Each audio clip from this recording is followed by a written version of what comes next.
اعوذ باللہ من الشیطان الرجیم بسم اللہ الرحمن الرحیم الحمدللہ رب العالمین الصلاۃ والسلام علی اشرف خلق محمد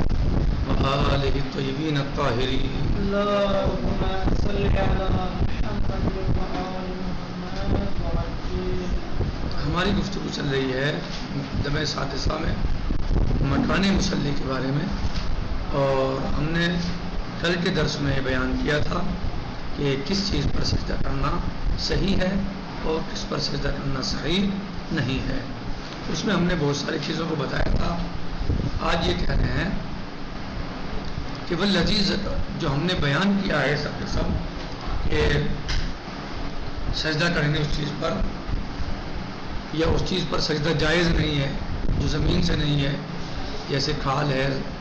خون ہے، بال ہے، رواں ہے، یا زمین سے بھی ہے تو معدنیات میں سے ہے، جیسے نمک ہے، عقیق ہے، سونا ہے، چاندی ہے، ڈامر ہے وغیرہ وغیرہ سب چیزیں سوائے ضرورت کی، ضرورت کے وقت سجدہ ہو سکتا ہے. مثلا یا وہ چیز جو زمین سے نہیں اگتی، ولا علم احمد الرد ہونا اس پر جو زمین سے نہیں اگتی، اذا کانا معقول، اگر وہ معقول ہے، جیسے نہیں وہ چیز زمین سے اگتی ہے جی، اگر وہ معقول ہے تو نہیں کھائی جائے گی، نہیں سجدہ ہوگا اس پر، جیسے روٹی ہے یا پھل وغیرہ ہے یا روئی ہے، کتان وغیرہ ہے. اس میں دو روایتیں بتائی تھی. مشہور ترین روایت یہ ہے کہ منع ہے کتان وغیرہ ہو.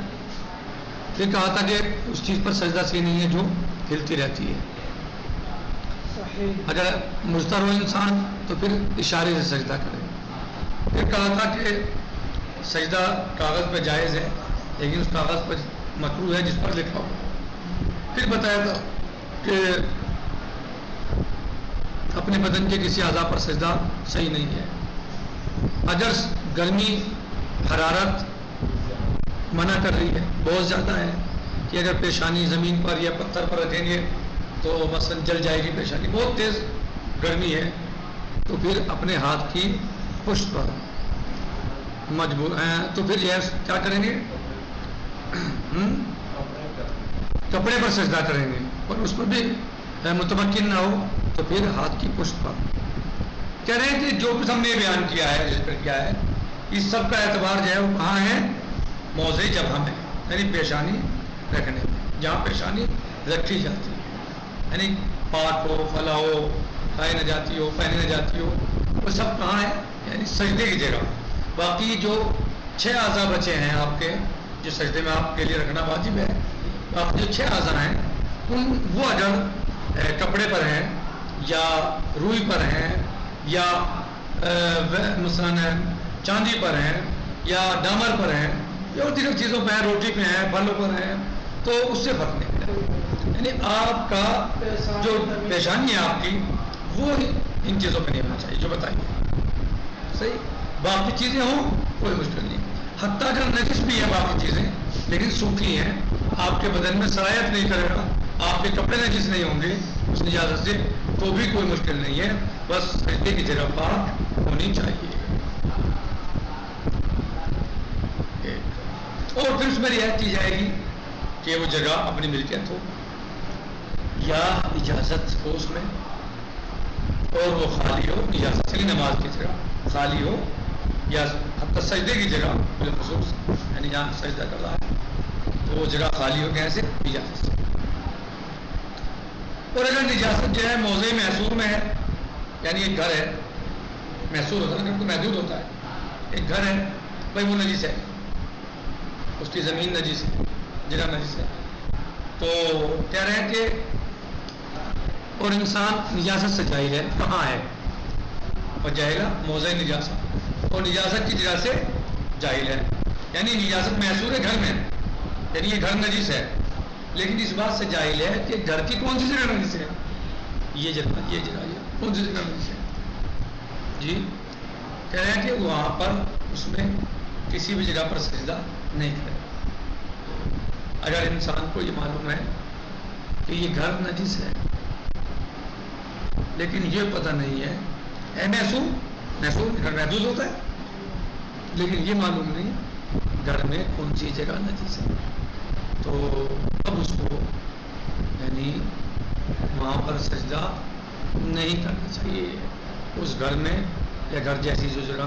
محسور ہوتی ہے وہاں پر سجدہ نہیں کرنا چاہیے۔ شرط پہ نہ کوئی اعتبار نہیں ہے، شک نہیں کہا، یہ یقین ہے کہ گھر نجیس ہے، بس یہ معلوم نہیں ہے کون سی جگہ گھر میں نجیس ہے۔ یہ یقین ہے گھر نجیس ہے، یہ یقین علم پتہ نہیں ہے کون سی جگہ نجیس ہے۔ گھر میں تو بہت ساری جگہ ہوتی ہے، لیکن ہے محدود، 100 میٹر میں 200 میٹر میں تو گھر ہوتا ہے، 500 میٹر میں ہوگا تو، لیکن یہ نہیں کہ گھر میں کون سی جگہ نجیس ہے، تو اب پورے گھر میں کہیں بھی سجدہ نہیں کرے گا۔ چلیں اب اس کو تھوڑا تطبیق کر دیتے ہیں۔ والذی ذکرناہ انما یعتبر فی موضع الجمع، جو باتیں ہم نے بیان کی ہیں یہ سب کے سب ان کا اعتبار کیا جائے گا صرف اور صرف پیشانی رکھنے کی جگہ پر، لا فی بقیت المساجد، نہ کہ باقی مساجد میں، مساجد نہیں باقی جو سجدے کے یعنی اعضائے سجدہ ہیں، باقی جو اعضائے سجدہ ہیں ان کا اس میں اعتبار نہیں ہے، بلکہ اعتبار صرف اور صرف جو ہے وہ موضع سجدے کا ہے، موضع جبہہ کا۔ وَيُرَاعَ فِيهِ، اور اس میں رعایت کی جائے گی، ان یکون مملوکا، کہ وہ جگہ اپنی ملکیت ہے، او معذونن فیہ، یا اس میں اجازت دی گئی ہو،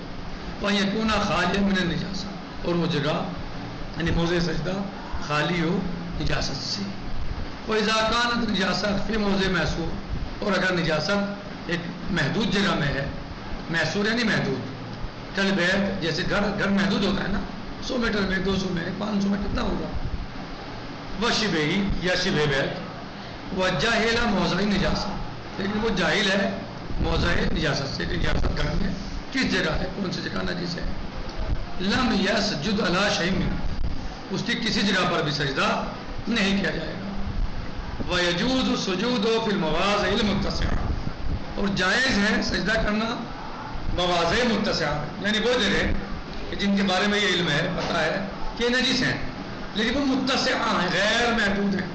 غیر محصور ہیں۔ مثلا سمندر کے کنارے، صحیح، کتنے بڑے ہوتے ہیں، بہت بڑے ہوتے ہیں، غیر محصور ہیں،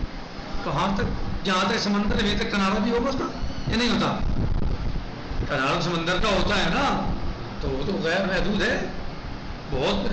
لمبا چوڑا ہے، کہاں تک اس کا جائے، جبکہ وہاں یہ بھی ہمیں ہوتا ہے کہ نجس بھی ہوتا ہو، یہاں جانور پانی پینے آتے ہوں گے، نہروں کے کنارے ہیں، نہروں کے کنارے کتنے بڑے ہوتے ہیں، بہت بڑے ہوتے ہیں، جانور پانی پینے آتے ہوں گے، وہاں نجس جانور بھی آتے ہوں گے پانی پینے، کیا وہاں پیشاب بھی کر سکتے ہیں، کر سکتے ہیں، پائخانہ بھی کر سکتے ہیں وہاں،